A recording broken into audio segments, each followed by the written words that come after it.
never seen anything as erratic, volatile, unforgiving. There's a lot of different words that I could use about the insurance industry right now. But when it comes to schools and property, we've had a lot of challenges.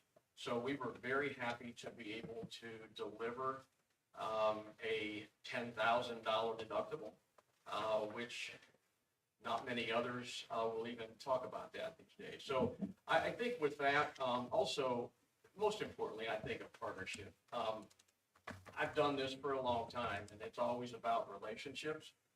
It's about trust. A lot of times easy to say, you've got to earn it.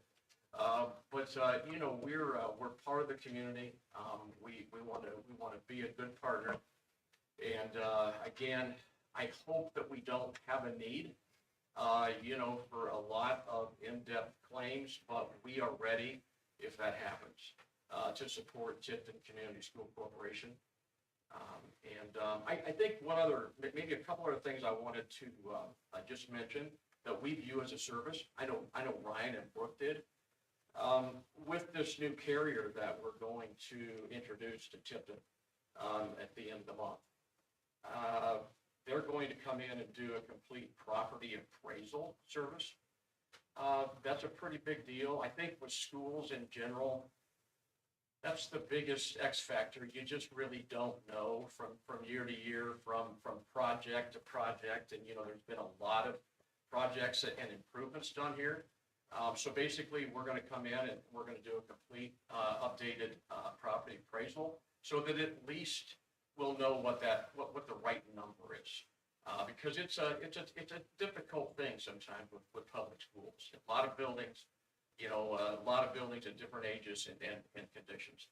So that was one thing I wanted to mention. The other three things really, they all kind of run together the way we look at it. We've got some additional services that we're going to introduce to Ryan, Brooke, and the team, and designated, you know, other points of contact. Additional services that really, it's an array of things that I probably can't even count that high on each day. But what it is it will allow interaction. It will allow interaction with other schools. It will look at policies and procedures and even things down to like upgrading current manuals and items like that. So we're pretty excited about that. We actually spend a lot of money for it, so we like it when our customers use it. Then I think, again, I'll end with this. And I'm always open for questions. I personally live in Kokomo. And I think maybe one thing that I could tell you guys, you know, easy for me to say, we insure a lot of schools. I've taken care of all the Howard County schools, including Kokomo for years. We insure, you know, Maconaquah, North Miami, and going to go around the area here. But we go all the way up to Maryville, you know, pretty large school corporation there. And then I think one of the more recent ones we picked up this year was Southern Wells, so, you know, a small rural school. Bottom line is you guys have specialty coverages. You need to make sure those are taken care of. I can assure you that we've made sure in working with Ryan and Brooke that all those areas have been addressed. I'm always available for questions at any time. More than happy to, you know, pop down here and attend a meeting. We like the engagement, and we're really eager to kick this relationship off. That's all I've got. Okay. Anybody have any questions? I don't know a lot about Walker Hughes, but you're more local, regional to the area, right? Not a national company. Yes, we're definitely local. We've got 19 offices in the state of Indiana at this point, and actually we just bought the first one outside of Indiana in southwest of St. Louis. But we're here. All of our employees are here. So to us, it's local service. Yeah. No, I mean that as a positive too. Yes. Because you talk about the volatile market, you know, other states that are having fires and hurricanes and things. So we in Indiana sometimes are paying their disaster relief. So it's good. No, I mean, If I could say that, that's something I think in the Midwest that historically we battle. You know, because there are a lot of national catastrophic events, and we've had more than our share in the last few years. And somewhere in that funnel, I know that it gets to us, but we battle that all the time. We primarily try to work with regional carriers versus the national carriers. We seem to have a lot more success with that. Yeah, good. The contractor's equipment that's listed, it appears that we're paying insurance on that. Why would we cover the contractor's piece of equipment if the Jenny, contractors Yeah, have good insurance? question. So it's in the insurance world, in the insurance format, contractor's equipment is referred to, it's not necessarily a contractor, it's your equipment. There's just categories, and I don't want to get real technical, but on inland marine is a section, it's a line of coverage, and then you've got certain specified items of equipment that fall under that schedule, and it's just called contractor's equipment. Okay, as like the vehicles are under a different category. Yes, ma'am. The vehicles are covered under the business auto, and that's a fleet coverage. So we've got the vehicles, and then obviously all the school buses. And then does that cover we provide you a vehicle? Is that No. correct? Just a I just get a An mileage. allowance. allowance, okay? And then cybersecurity. Yes, ma'am. 10 years ago, we wouldn't have this conversation, this part of the conversation. Cyber liability coverage is in place. We've got a very thorough coverage. It's a specific coverage that we use for most of our public schools. And there is an array of coverages included in that. Unfortunately, public schools and public entities in general are like number one on the target list today. I wish it wasn't the case, but it is. So we take cybersecurity seriously. Here's one of the best things about it, with the carrier that we use. And trust me, boy, offline, I could tell you some stories, but we've had a lot of claims, unfortunately. The biggest thing that I think about the company we use and their team is, I learn something every time we have a claim. I learn something new. Because they send in experts, even as far down as forensic cyber experts, depending on how deep a breach might be, because every different claim is so different. It varies, from maybe just a small data breach all the way through. They've been buried in your system for a year, and they just now turn the switch on. So I will say that we take that seriously. I know Ryan and Brooke and I, we discuss that. More than happy to always have a conversation offline, or here at a board meeting if you would like to. Is there a max Yeah, dollar there- amount? Yeah, there's a max of $1 million. Now, we got an optional quote for $2 million, which was included in there. And it was like an additional $15,000. I will tell you this, Tammy, on it varies. Normally, a school this size, what we see predominantly is a $1 million policy. We always quote that extra million just to kind of make sure that our customers are aware of what it costs. And are we heating by boilers at all? Yes. What about the boiler coverage? Yeah, boiler, machinery, and equipment. Yes. Yeah. Boilers are separate. Boilers are different. Well, but here's what it is, and I hear you, but basically, it's all classified as machinery and equipment coverage today.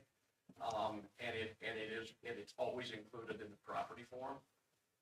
So yes, we always make sure that, and boilers today are different than boilers from years past. I used to go in some boiler rooms and scare me to death. Yeah, we had one of those. Yeah, didn't know what I was really looking at. But we had a separate policy Yes. just for the boilers. Yeah, we used to have to do that. We used to write those with the Cincinnati Insurance Company. They were specific boiler. Today, it's all classified as machinery and equipment. Machinery and equipment is included as any other piece of working, appliance for a school inside the building.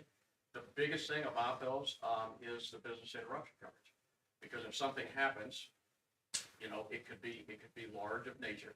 So the business interruption coverage is included in that for $2 million. And then is there any insurance for coverage of the board members? Oh, yes, ma'am. It's called school board legal liability. I wouldn't be here if you told me that you didn't want that coverage. It just wouldn't be worth it. And I say that, Tammy, unfortunately, it's an indicator of society. I think that, we all live in it today. And inside that coverage, employment practices, liability, these are all allegations. Abuse, discrimination. So it's an all-encompassing coverage. And again, some companies call it school board legal liability. Some companies today just call it professional liability. But I will assure you that all of you are covered in that section. You're welcome. Anybody else? Yeah, but my question might be for you, Brooke. I'm just trying to make sure I understand. So we are with USI, right? And so their increase was just like over 30,000. So if we switch, then we're just looking at a minimal increase. But what was our deductible at before? Do you know? We kept this policy very similar to Yeah. the, I believe it was 10,000. Still at 10? Yeah. Okay, That's And- the reason that we yeah. kept it. We Okay. did everything we could to keep it at 10,000. okay. Don't know if you want to know this, but we had other companies that were interested. Yeah. Easy to say interested. Right. They were setting minimum deductibles of $100,000. Yeah. So it didn't make any sense. Sure. Yeah, thank you. So, something different with the wind Yes. Yeah. as well. So the other thing Brooke brought up, so some companies are going with a minimum deductible, and then there's a separate wind and hail deductible now. And it could be 1%. Well, the problem with that is, we're roughly at $153 million of property coverage. 1% doesn't work too well. So we've got a straight $10,000 deductible.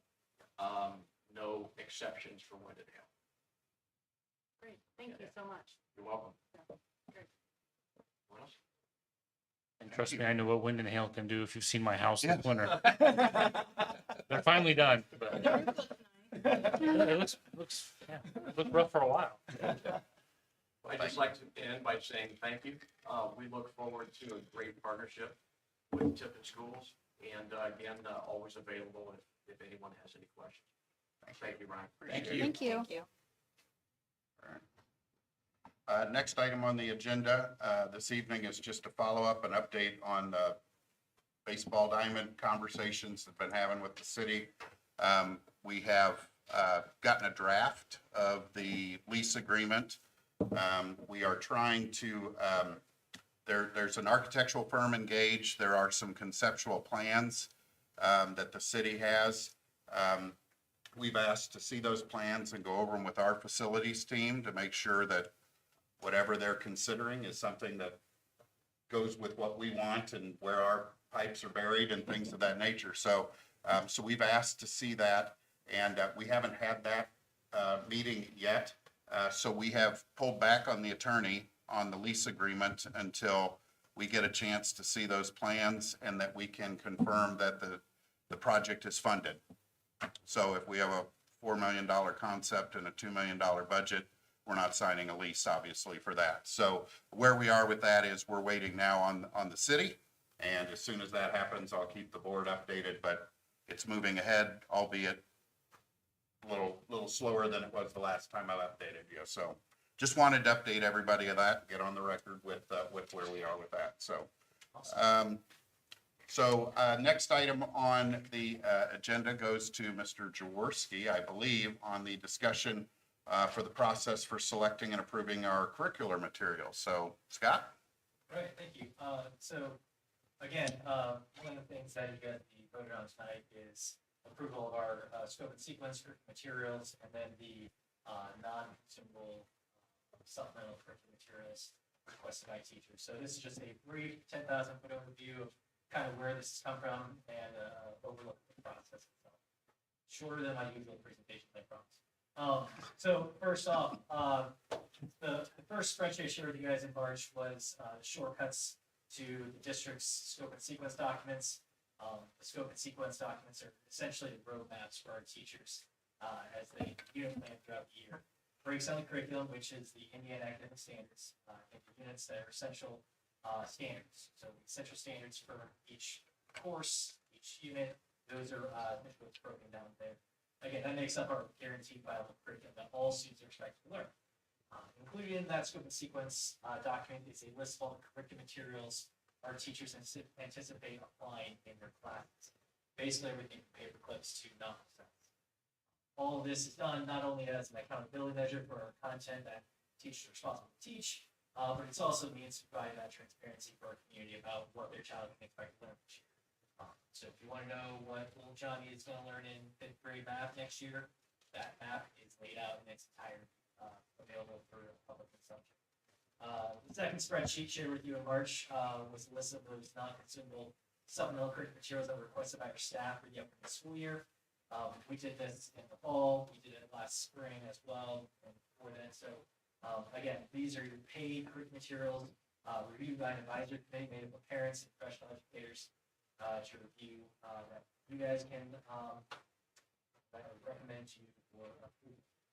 Again, why we have to do this, what's kind of brought this about. A lot of it stems from the Indiana Code, obviously, as most things that we do does.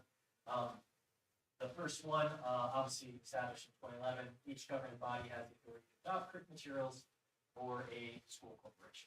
So, seems pretty obvious there.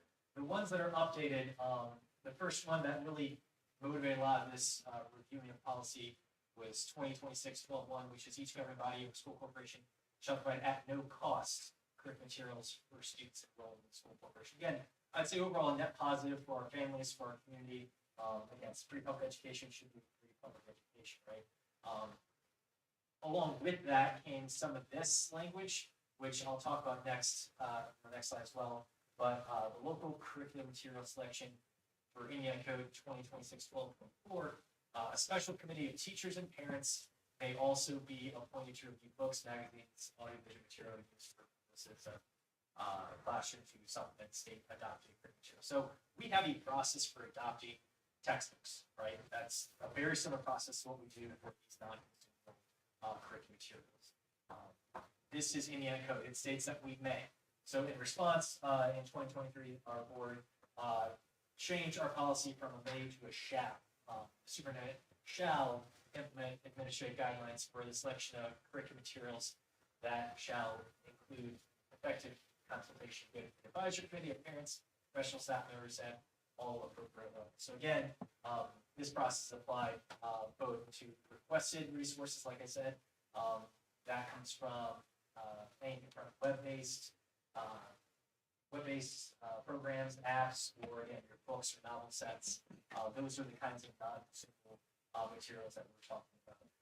And like I said, it also is very similar to our textbook adoption. So essentially the same process. The only difference being our textbook adoption, we usually get a show and dance from those vendors that come in and try to sell us the textbooks. Again, the state at this point is providing us like 4 or 5 vendors for a subject, and we kind of entertain those and so again, to kind of summarize here, the process. First off, by February, we asked our staff to submit a request for any of those non-consumable supplemental curriculum materials.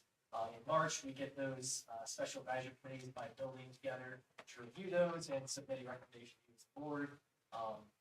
April here, second Tuesday in April, we're doing a board vote on whether we approve those or not. By April 15th, everything that's been approved will get purchased, and I'll work with all our teachers to make sure that gets processed quickly. And then, all purchases are finalized and the resources should be accessible by July 1st. Again, just kind of what you're voting on tonight, is a quick recap, scope and sequence documents, that's the content that's being taught to CCSE students. And that includes our list of anticipated curriculum materials used in each course, and then the non-principal supplemental curriculum materials, again, with your paid resources such as your web, activities, programs, and then recommended by advisory committee. That is my 5-minute pitch on how that process works. Trust me, it's just as exciting as it sounds. If you're interested in learning a lot more about the details, it does take a considerable amount of time to get all that organized put together. So I'm really not talking more about that. So,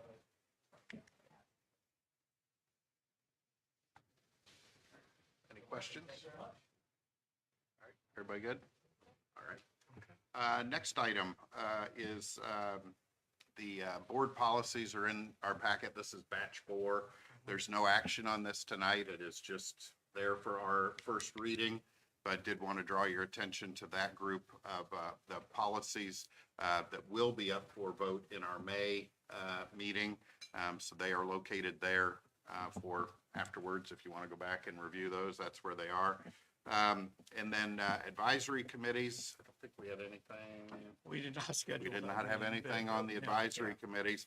So we I come, will schedule that, I promise. So, Do we have one Monday night though?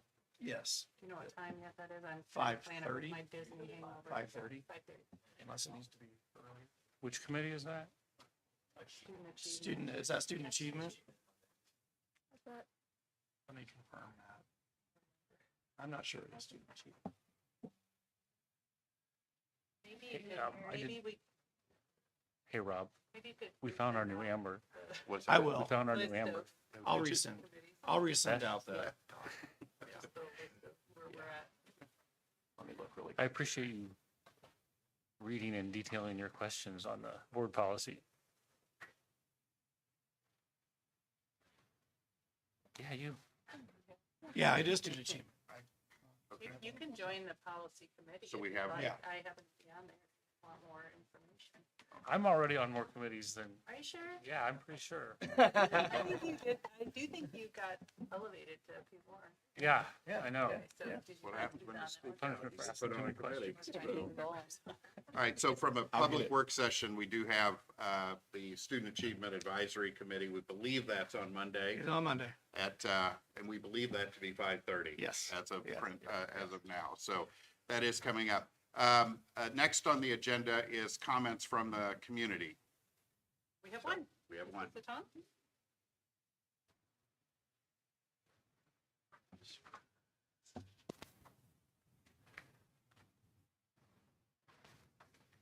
Thank you. I get to hold it in.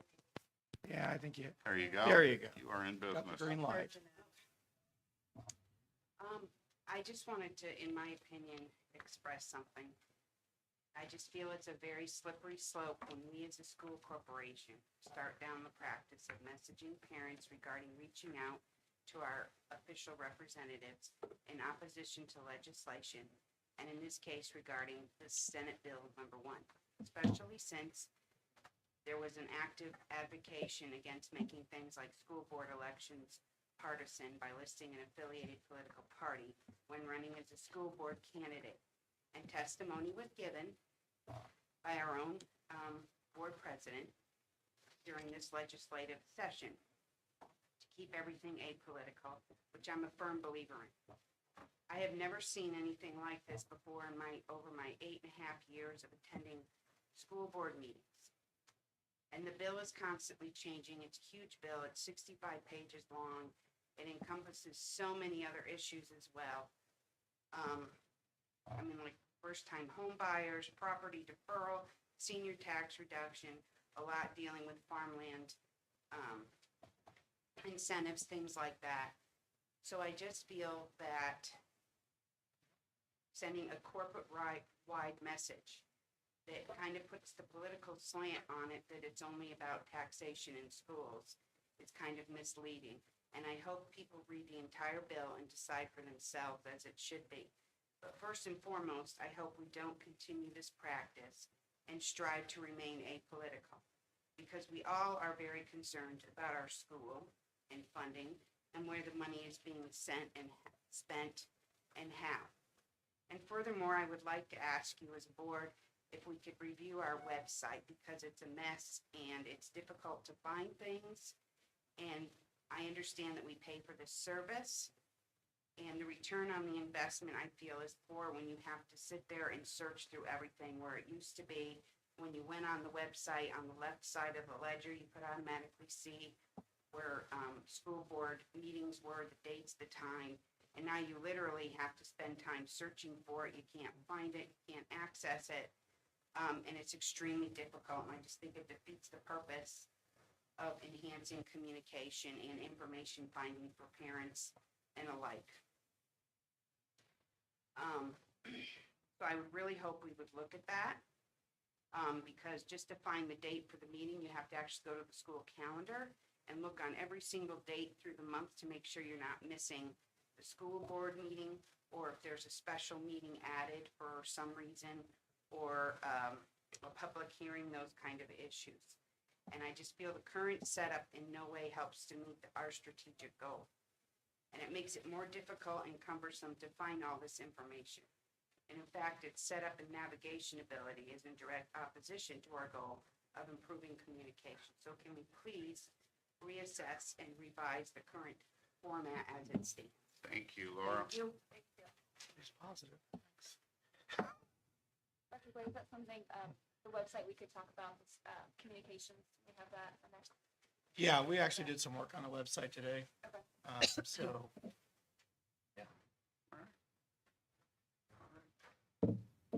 And then last thing on our agenda is to adjourn for the 16 minutes before, or I guess it's 6:15 it ends, and 6:30 is our next meeting. So you have 31 minutes to go to the South Pole and get something to drink and hustle back. So that's right. with that, we'll adjourn the public work session. Brad, thank you for coming.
Welcome, everybody, this evening to the Tipton Community School Board meeting for April 8th. We're calling the meeting to order. We'll begin by the Pledge of Allegiance. I've asked Tammy to lead us this evening. I pledge allegiance to the flag of the United States of America and to the republic for which it stands, one nation, under God, indivisible, with liberty and justice for all. And now for our vision statement. We're growing in power, future-ready students who are prepared for a lifetime of opportunity and success. Right. Next item on our agenda is something we call Tell Me Something Good. So it's a chance for the board to talk about some things they've seen in the community or in the school of a positive nature. So I'd open it up for anybody that's got something they want to share this month. I think our new door numbering looks fantastic, and I think Dave Maddox did a great job spearheading that.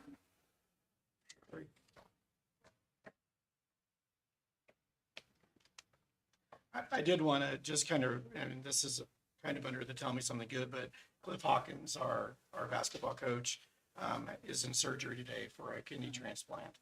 I don't know how everything's gone, but I know that he's in there and everything went well earlier today. So anyway, we were just kind of sending our thoughts and prayers with him and his family as they go through this. So. Okay. I had a couple things I wanted to bring up was all of our juniors took the SAT during the school day on March 5th. And I guess we're all very proud of this year's results. We showed significant growth from our PSATs in October to the May SAT. And we also met or exceeded state and national averages in nearly every single category.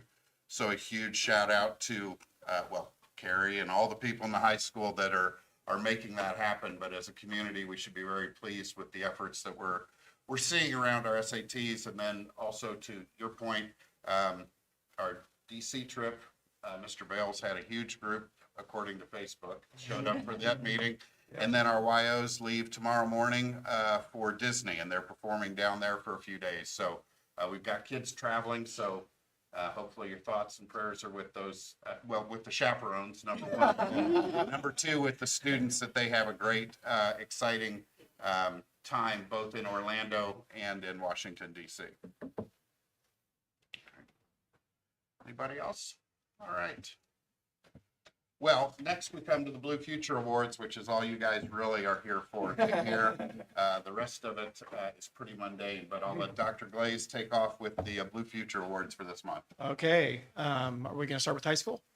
Okay, he's the first one to get up, so we'll go ahead and, yeah. Come on.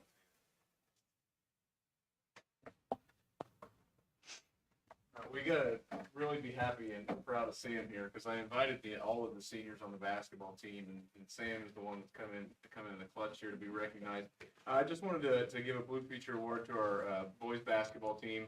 As many of you know, they've achieved 4 sectional championships in a row, which means that over the 4 years that Sam's been in the high school and the seniors have been in the high school, they haven't done any worse than the sectional champs, and then to put forth great effort in the regional game each and every year. And that takes a lot of hard work and dedication. If you look at the sectionals that we're in, we're playing good teams, and they show up every year. They're putting a great product on the floor that's fun to watch, and they found a lot of success. So I want to thank and recognize the boys basketball team as a whole, but then we've got the heart of the team, same group here to accept the award.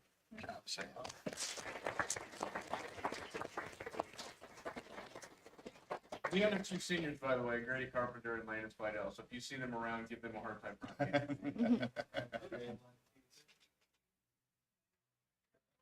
And then, Randy, you want to come on up?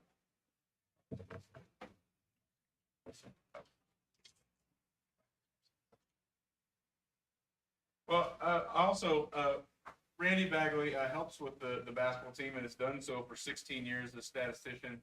If you've been to games, you've seen Randy and on the bench, and and a guy that's always there for players, and going above and beyond for the boys basketball program, and really putting in time. He does this at a volunteer capacity because genuinely cares about the boys that are in that program as more than just basketball players, but as guys that are going to grow up, hopefully return to our community and be upstanding members of our community. So we just wanted to recognize Randy because he is retiring and stepping away from the statistician role with the boys basketball team after 16 years of service. So what we have for that is 3 floorboards from the 4 that would have been, you know, under your feet or Really old, it's a really old floor. it absolutely is, but it does, you know, say it's got the old Blue Devil, so we made sure to honor the past, and then it's got our new Blue Devil and the years of service. So thank you, Randy, for Thank you your very time. I'm expecting to talk in front of family, but once he's okay, sitting up and okay, so I'll let you know. Okay, thank you.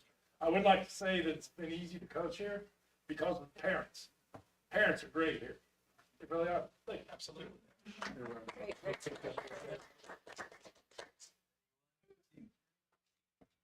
Thank you. Thanks, Randy. I plead blue, by the way. Okay. And I have one last, she couldn't be here, but we've talked about the Tipton Way, you know, this year as something that we're providing feedback to our staff. And this last person is a teacher at our building that meets the Tipton Way, her professionalism, her grace. She's always putting students first and going above and beyond in the things she's done. That is Olivia Gonzalez. So if you know Olivia, you know the kind of energy that she brings into our building every day. Funny thing is Olivia was just going to be a para-educator and was going to start out as an aide for Tipton High School. And we sat back and we were like, well, you actually have a science degree, a bachelor's degree. Could we convince you to be a science teacher? And, you know, you would think that transitioning into that would be kind of difficult for someone that hasn't been in a classroom. And talk to her students, they'll tell you she's made for the job. She's just built different. And despite that and the natural tendency she has in the classroom as a teacher anyway, she's always looking for feedback and getting better.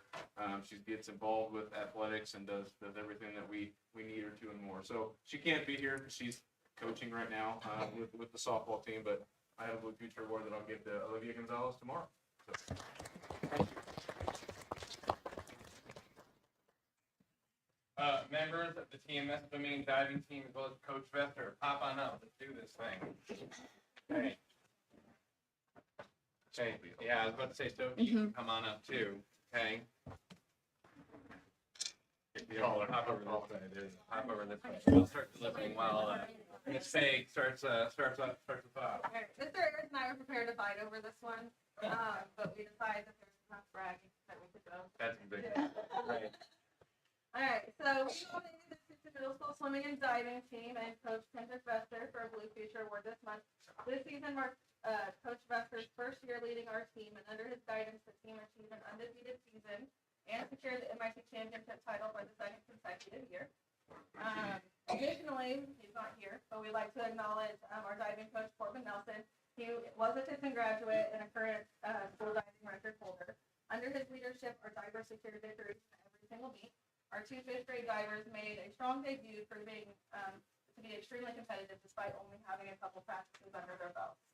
Our coach's leadership brought fresh, dynamic energy to the team, resulting in not only outstanding performances, but also an atmosphere of camaraderie, teamwork, and fun.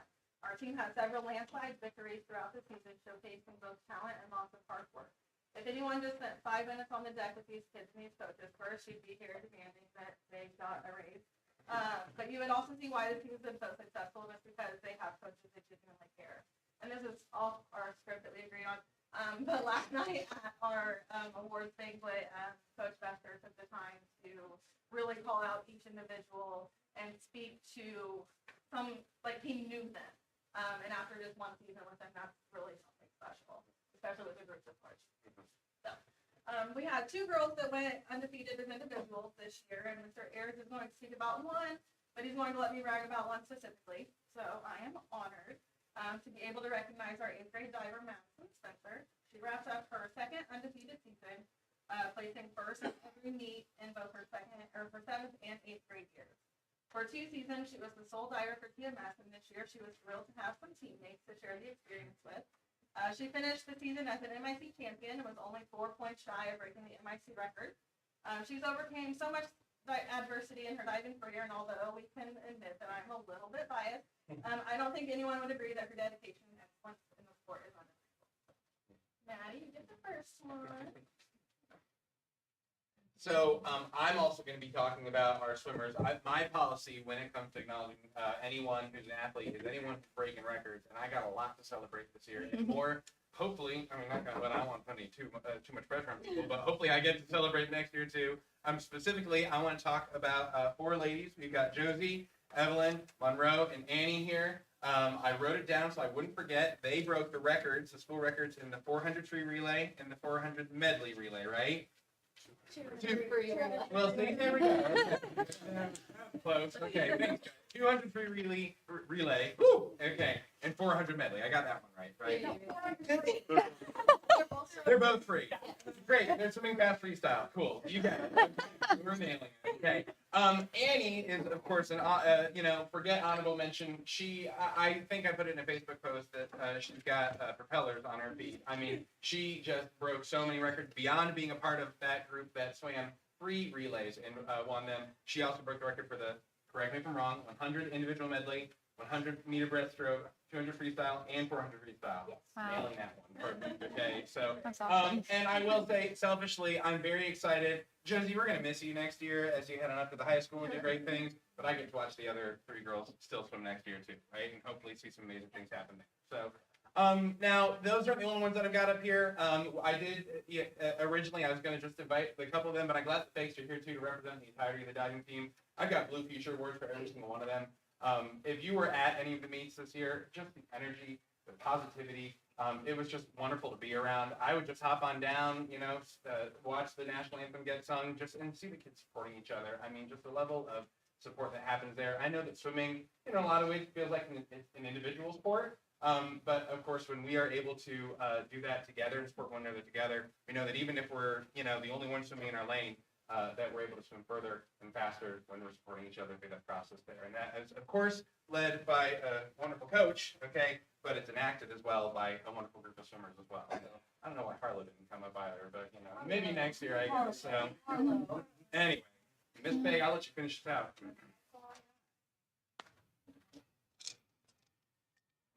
This has been a middle school swimming and diving team with individual athletes, Madison Spencer, Stewart, Evelyn Friend, and Josie Hyatt, alongside Coach Buster and Coach Nelson, have exemplified excellence, perseverance, and teamwork. Their achievements this season are a testament to their hard work and dedication, and it is a great pride that we present them with these future awards.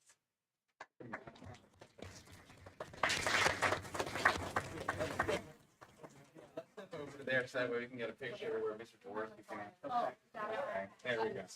Yeah, of course.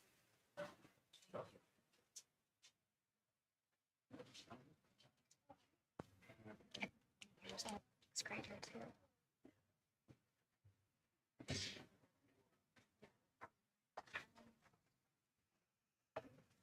Go ahead and follow that, Brian. Yeah. That's coming up. Absolutely. I'd like to recognize Rachel Carter. Rachel, if you want to come on up. Rachel is our social worker / counselor at TES, but she doesn't only do the roles. She serves as our special areas team lead. She serves as our building leadership team representative for the special areas team. A couple years ago, we had a big turnover in our special areas team, and Rachel just took that and ran with it, and she's doing a fantastic job. Our Pride meetings for our Pride monthly community meetings, Rachel organizes all of those.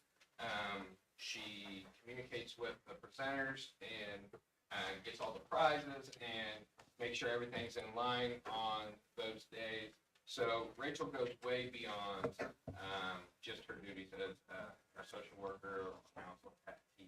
So I just want to recognize her and say thank you, Rachel.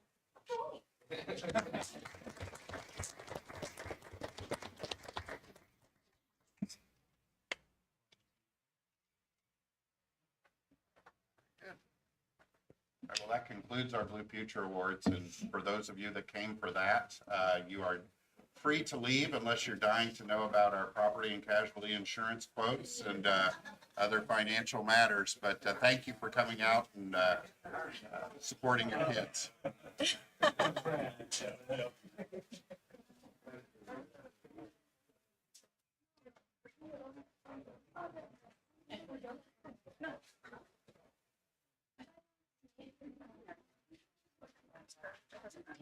Can't go quick enough. She can if she wants to. You wanna go home or you wanna stay?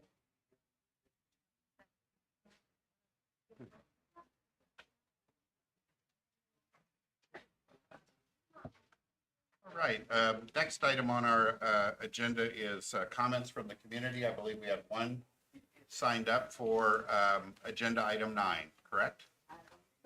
All right. 3 minutes.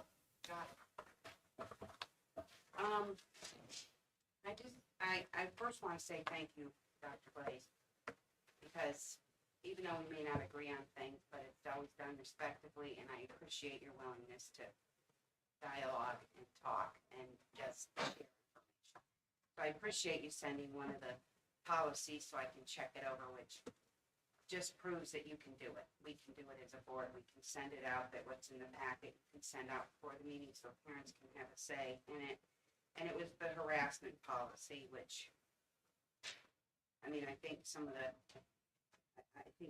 term genetic information is pretty broad, and I'm not sure what that means, but I just kind of wanted to take the rest of my time to just review why I feel so passionately about sharing what you all get in the board packet, which is public information, and I shared that at the last meeting regarding the opinion from the public access counselor and the case involving the West Lafayette School Corporation.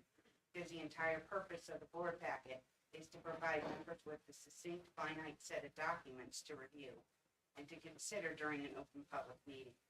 And the point of public comment is to give input prior to a vote. And we can't do that as parents and as a community if we're cut out of the process completely. And it defeats the purpose of electing an official to represent their constituents in the community. So the decision basically said, once the packet is going to the school board members, it's public information, and that was in the decision.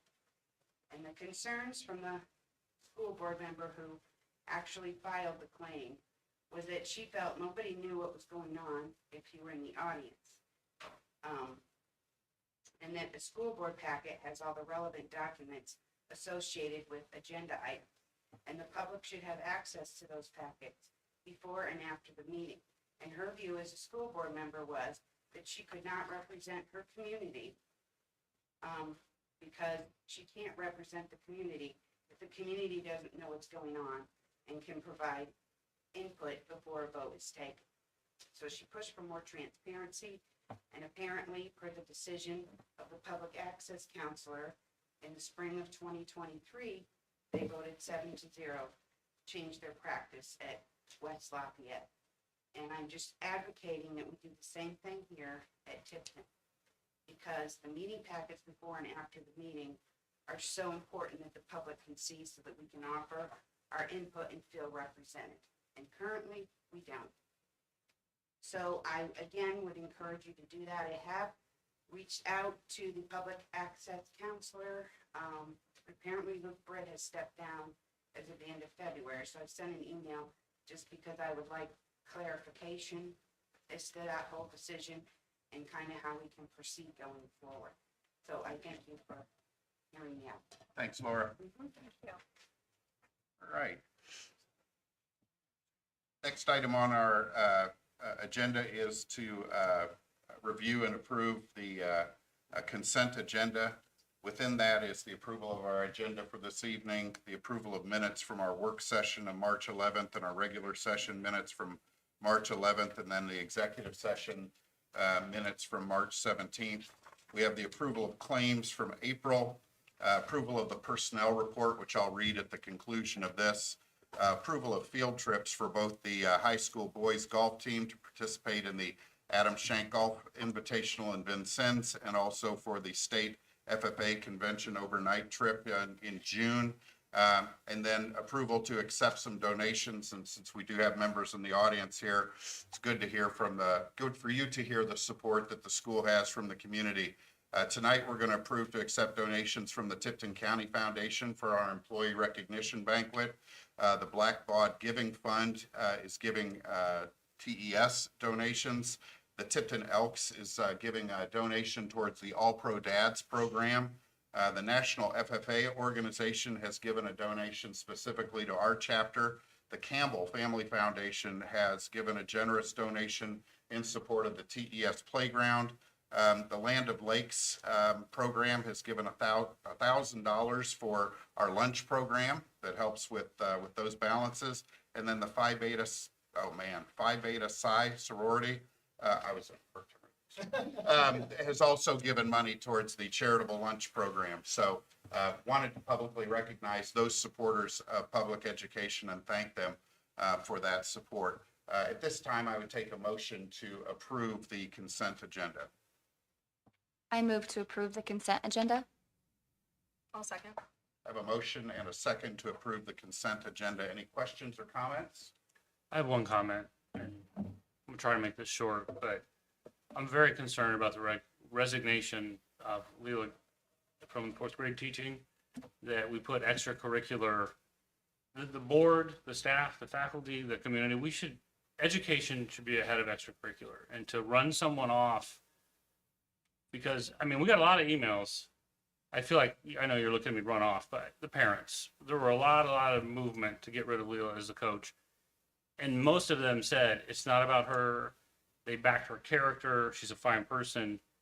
They just didn't like how she coached. And it breaks my heart that we lose an educator over losing basketball games. And I just think, I don't want to say this because I don't want to get a bunch of emails from people, but I've never gotten an email about a bad teacher. I know not all of our teachers are perfect, but I get lots of emails about coaches. And maybe, you know, Randy Bagley said how great the parents are, and they can be, and they often are, when you're winning. But, you know, we're losing a person from our community who lives in our community and loves our community, and it breaks my heart because we need more of those, not less of those. So I've been thinking about this since this happened. I don't know all the details, but it's going in the wrong direction. If you ask me, that we lose a teacher over that. I wish there was something that could have been done. So, like I said, I don't know what happened behind the scenes with all of that, but I read all the emails and there was nothing about Leela's character. She wasn't abusive. Her language wasn't bad. There was none of that. And I'll leave it at that. I have a motion and a second to approve the consent agenda. All those in favor of approval, please signify by saying aye. Aye. Any opposed? All right, motion carries. Next item on the agenda is the superintendent's report, spotlight on schools. Yes. Are you gonna read that? Oh, personnel report, right? Fourth month on the job, sorry. From a certified staff perspective, we do have the resignation of Leela Gilman as a second grade teacher and also Brianna Lounsbury as a first grade teacher. On classified staff, we have the resignation of Danielle Perez, a special education paraeducator. We also have a recommendation in the classified staff of Lisa Heckler for cafeteria staff for the high school. From an ECA staff perspective, we have the resignations of Alexis Farinella as the 8th grade volleyball coach and Leela Gilman as the co-ed golf coach in the middle school. And the volunteer approval of Jeremy Pafford as the FFA volunteer advisor for the middle school. That is the personnel report. Thank you. Now we're on to Okay. you. All Sorry. right. Thank Sounds you, good. Jen. No worries. So we're going to start spotlight on schools. We would love for Tesso to come up, and we're asking Andrea to accept this really awesome donation. I want to take this opportunity to thank Tesso for the great work that they do and how they just work so hard to make the experience at our Tipton Elementary great for all of our kids. So we want to give you an opportunity to speak if you would like. If you don't want to, you don't have to. It's up to you. But they have a matching grant with the Campbell Family Foundation for $25,000 for a grand total of $50,000 for the Tipton Elementary playground. And we are very excited about what this playground is going to look like. And we're committed to making it super awesome, and appreciate you guys and everything you do. Thank you. Give it up. Right, so they- Big check. Ready, 1, 2, 3. Thank you.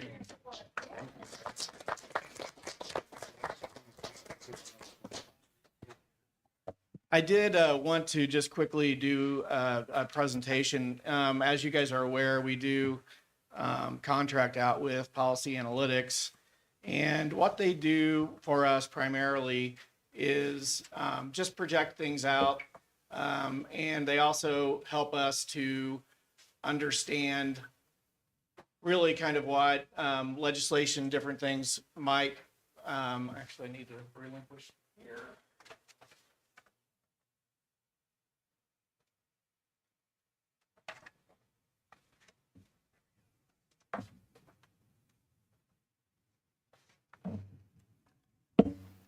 So this report basically is just an analysis after we've had our, there's always an anticipated AV, and this is actually our official AV.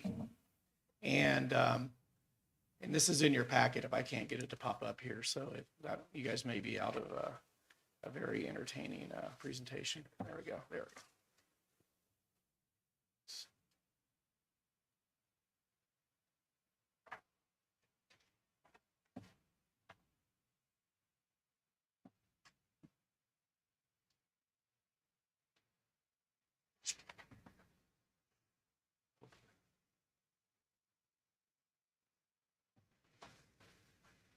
Okay. So you guys have met Barry before. He came and talked to us in January, just talked about, basically just kind of forecasting out, what our funds are going to look like. Basically, he is primarily talking about debt service and also our operations fund. So what he does is in the beginning here is really just kind of talk about a little bit about the scope and the purpose of what he's doing. I'll let you guys look at that on your own. But essentially what I wanted to show you is just a couple of the graphs, because I think the graphs kind of tell a story. There's a couple of things that are going to impact us a little bit as we are moving forward. I know when Barry came back in January, he talked about the percentage of residents that are at the residential property tax cap of 1%. And it was fairly low. One of the things that's changed since then is the city has issued a bond, which has changed that a little bit. So we have more people that are at the cap.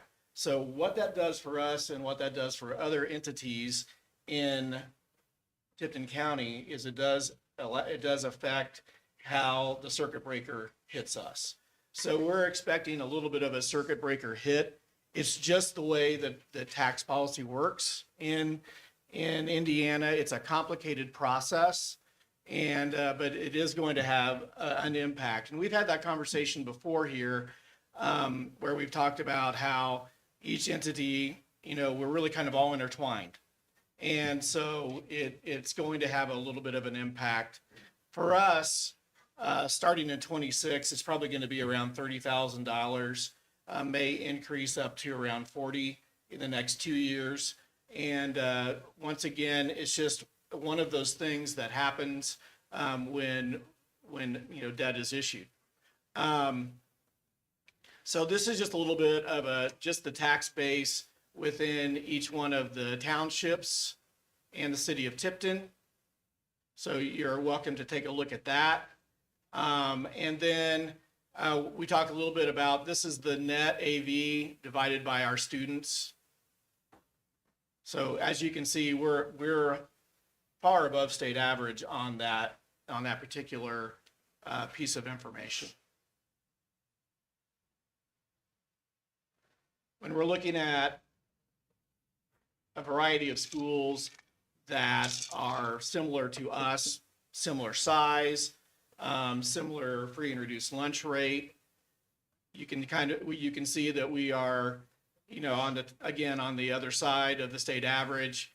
Obviously, Union Township, which is up north, is the high mark there.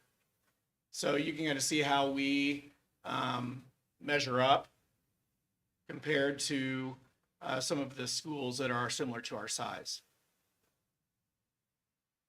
This is also a comparison of our overall tax rate. So currently the state average is 94 cents. Our current rate is 84 cents. Tri-Central is right in the middle of that, a little bit on the other side at 92 cents. So this is just a county glimpse of tax rates and how each corporation is working within that rate. This is also a comparison of our tax rate compared to schools that are similar size to us. You'll notice that the yellow here, these are schools that have a referenda in place, either an operating referenda with the, I think it's capital referendum with the yellow, and then it's an operating referendum with the blue. So you look at our rate, we're on the lower side in comparison to schools that are our same size. And so again, what we're looking at is you take this information, and what we want to try to do is project out what our assessed valuation could look like. Now, there are going to be a couple of factors that are going to affect our AV. Senate Bill 1 could have an impact. This does not take into consideration Senate Bill 1. But what it does take into consideration is the way that assessed valuation is calculated for farmland. And so that is going to create a little bit of a decrease in what our AV has been over the past few years. So as we're looking at this, we're looking at where we've had several years of double-digit AV growth. We're going to have some lower AV growth because of those factors. Now, a lot of things can change with that. This is just projecting out. This is just kind of policy analytics best guess. So we'll kind of wait and see how things shake out and then determine how that's going to impact us. So, what we're saying is with AV growing at a slower rate, that will have an impact on how much revenue we can generate in operations.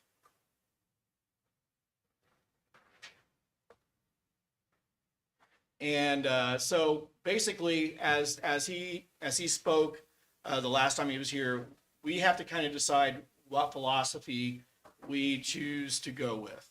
Whether we go with a fixed debt service levy scenario, or we look at a debt service rate scenario. So where we're trying to keep the rate the same or as even as possible, or we are just really trying to just maintain the dollars that we are currently in our debt service.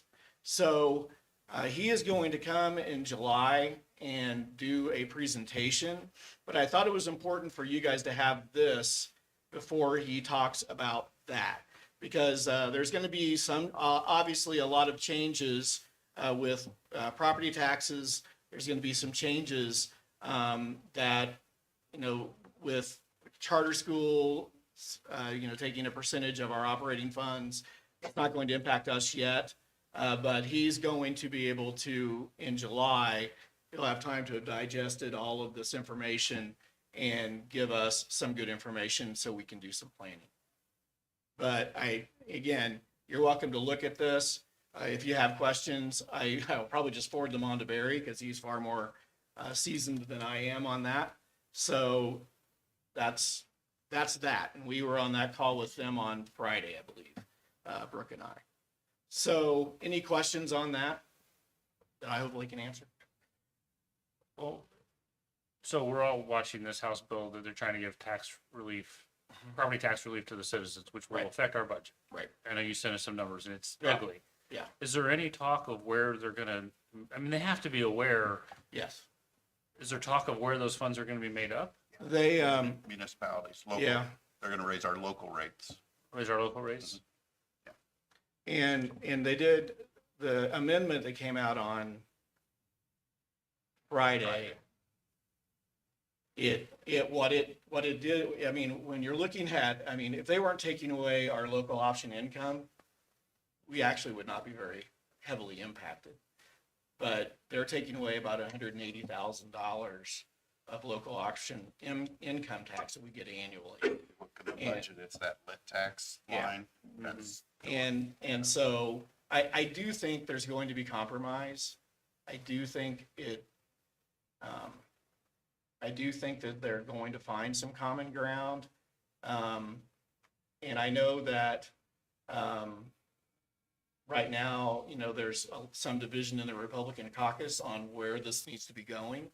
So it may all happen, you know, at midnight on the 29th, but I think I think and I hope that it won't be as bad or dire as it appears to look right now. So does that That's- answer your question? Well, that's what, I mean, that's my hope. I mean, it looks very doom and gloom, but I mean, Yeah. they've got to, I'm sure every school corporation in the state's calling them and saying, Oh, yeah. you know, Yeah, I mean, yeah. for us, it's $300,000. For bigger schools, it's millions of Oh, dollars. I know it. I know it. And we're really pretty lucky, because, you know, what we get per student in operations is higher than a lot of schools. So we're fortunate in that area. But there are schools that are really going to get hit hard on this. And for us, you know, we've been a corporation. We have probably the lowest percentage of transfer from the education fund into the operations fund of any school in the state. We about 2 or 3%. We can go all the way up to 15%, but we've chosen to keep money in the education fund so we can pay our teachers and you know, maintain staffing and pay good wages and do the best that we can. It's going to force us to increase that transfer amount. And that's a little bit about what Barry's going to talk about, because so much of operations is fixed. Right. I mean, there's not a lot of discretionary money there. It just makes it hard. So I mean, there's a lot of information. I always had a superintendent that I had when I was first a principal. He said, don't practice dying. And I don't want to practice dying. I don't want to do that. But you know, I also want to make sure that I'm keeping everybody aware of what's happening and hope for the best. So, anything else? Okay. All right. Thank you, guys. all right, enough of the spotlight on schools. Yeah. All right. So next, in our agenda, was the departmental reports from Scott and Adam and Stephen. I guess you guys have had a chance to review all that. I know Adam's here, Scott's here. Were there any questions on the reports that were in your packet? All right. No. All right. Well, then we will move on to the ever popular Brooke Cleaver and the financial report. Thank you. You bet. For March, we ended the month with balances in education, $1,036,732.81. And I made a note there of the revenue exceeding expenses just by $6,600.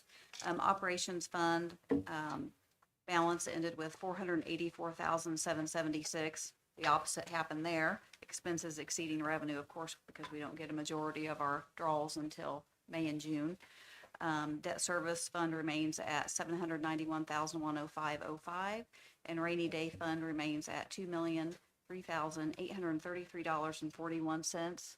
That property tax cap loss report, the actual figure for the 2025 budget should be out real soon. I think, it's normally by May 1st. Last year it was April 11th, but as the DLGF estimated a loss of $600,000. We typically go with their estimate and we're okay. So I guess if it exceeds that, we would have to scale back. If we come in under, that's good news for us, so.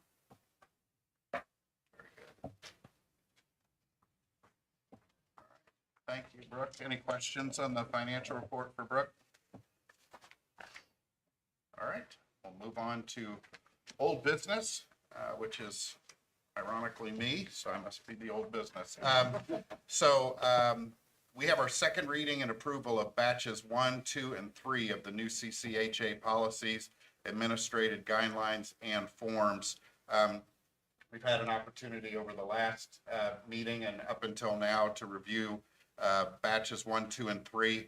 In your packet are those batches, and then the policies that retire that by adopting these new ones. And so, first of all, before we go to a vote on that, I would like to thank those of you that have been a part of that review committee, that have been taking time out of very busy schedules to dive deep into those policies and make sure that what we are seeing and adopting are in line with our mission statement, our values, and those types of things. So I wanted to thank everybody for doing that. But we have had our second reading, and I would be looking for a motion to approve policies in batches 1, 2, and 3 as indicated in your packet. I move to approve batch 1, 2, and 3 of the new CCHA policies, guidelines, and forms. Second. All right, I have a motion and a second to approve the policies in batch 1, 2, and 3. Any questions, comments? All right, all those in favor of approving the policies listed in your packet, please signify by saying aye. Aye. Any opposed? All right, motion carries. Moving on to the new business. Earlier today, during the work session, we heard from Walker Hughes. In your packet is the school insurance summary review from both USI Insurance and Walker Hughes Insurance Group. Our property and casualty insurance and workers' comp, cybersecurity, and risk management is due for renewal on the 28th of this month. Our current annual premium from USI is $233,828. The proposed premium for a USI renewal was $268,853, with significant increases on our deductibles. Walker Hughes Insurance Group, who presented to us during our work session as our recommendation as our insurance vendor. The proposed annual premium is $239,469, with no significant changes in deductible from our current coverage. Many local school districts are using Walker Hughes, and we have heard nothing but positive feedback on their customer service and follow through. So I am looking for an motion to approve the Walker Hughes proposal listed in your packet for our insurance. I move to approve our property and casualty insurance as stated, quoted within our packet with Walker Hughes. I'll second. All right, I have a motion and a second on the insurance. Any questions or comments? All right, all those in favor of approval of the property and casualty insurance, workers' compensation, and risk management premium quotes from Walker Hughes, if you could signify by saying aye. Aye. Any opposed? All right, the motion carries. Next, we have the approval of non-consumable supplemental curricular materials. On March 24th, Scott Jaworski shared the Superintendent's Curriculum Advisory Committee's recommended non-consumable supplementary curricular materials list. Thanks for whoever typed that. These are curricular materials requested for the upcoming 25-26 school year. These supplemental curricular materials will provide our students and staff with valuable learning tools for their classes. Many of these items are either required by universities for dual credit courses or renewals of contracts of previously adopted curriculum. The Superintendent's Advisory Committee, made up of teachers, parents, and administrators, reviewed the purpose, quality, and value of each of these resources. And it is this committee's recommendation for the listed resources that they be approved for purchase for the 2025-2026 school year. So I'm looking for a motion and a second to approve the non-consumable supplemental curricular materials. I move to approve the non-consumable supplemental curricular materials. Thanks, Tammy. Easy for you to say. Second. I have a motion and a second. All those, I'm sorry, do we have any comment on that? I meant to ask Scott this, I'm sorry. Are these the materials that we could charge for now? That we talked about last year, but we didn't, and We, there is something in the legislature that's, I don't know I don't know where if it that's is. changed or, That they may allow us to charge for some things. Again, last time I read it, it was still pretty darn vague. I know. But. We there decided may not be- to do it last year because we Right. didn't understand, but So Right. I didn't know if we they would- added any clarity to that. Not particularly, Okay. but we may be able to get some clarity once everything gets done and, Yeah, like I said, I should have asked Scott earlier, but no worries, that's a good question. All right, I had a motion from Tammy. Did I get a second? Okay, yeah, I asked for questions. All right, so all those in favor of approving the curricular material, please signify by saying aye. Aye. And any opposed? All right, the motion is approved. Also, the next item on our agenda is the approval of the 2025-26 scope and sequence.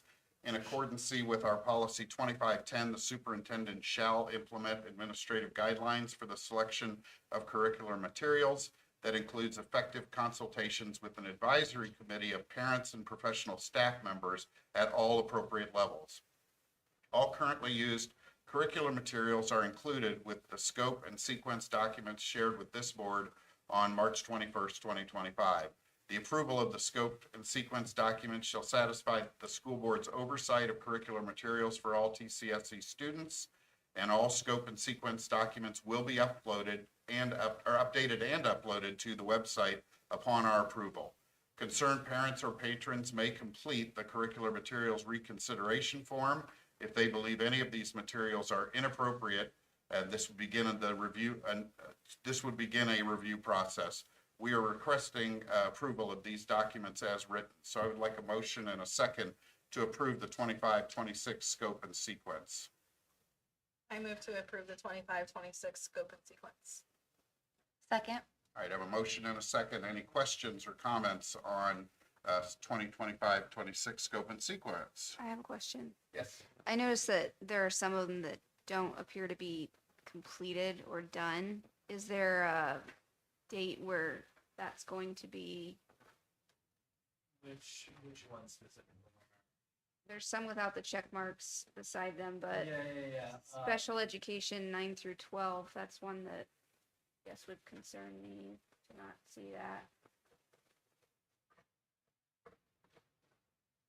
Sorry, which ones were that? Special education grades 9 through 12. Right, so with HHS. those don't have any specific curriculum, and it's not a state standard to line with that.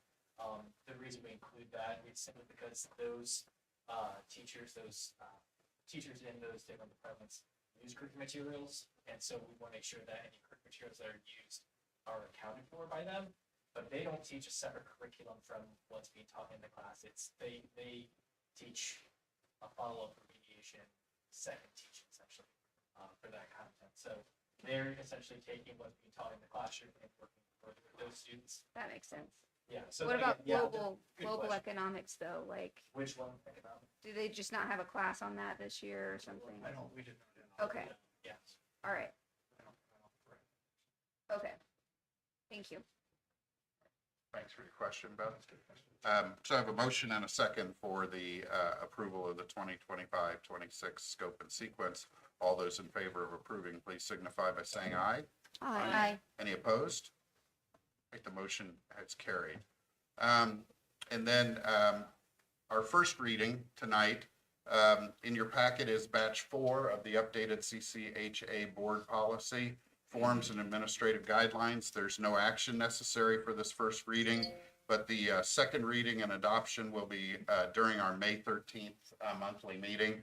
but those are, batch 4 is included in the packet. So next item on the agenda is other matters to come before the board. We have our advisory committees. The update on that is Student Achievement Advisory Committee will be meeting April 14th. And the upcoming schedule of events is, again, our Student Achievement Committee meeting on the 14th.